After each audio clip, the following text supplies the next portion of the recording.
Everything the government runs is bankrupt. Medicare is broke. Medicaid is broke. The post office is broke. Amtrak is broke.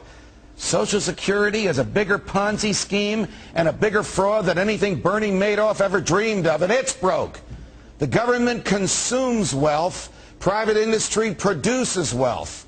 The government and private enterprise are the opposite. Think about it. If private enterprise fails to produce what consumers want or fails to return a profit to investors, it goes out of business. The government does not understand the need to satisfy consumers or investors because it doesn't produce anything. It just keeps consuming our tax dollars, which we, like sheep, just keep turning over to the bureaucrats to spend.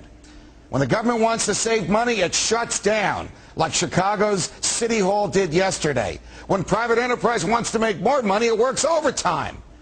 When the voters conclude that the public treasury has become a public trough, then they will send to D.C. only those who will get them as many freebies as they can. And our constitutionally guaranteed values of private enterprise and private property will be gone forever. If you want more of something, make it profitable and untax it, and it will grow and flourish. If you want less of something, let the government regulate it and cap its costs, and it will require taxpayer subsidies to stay alive.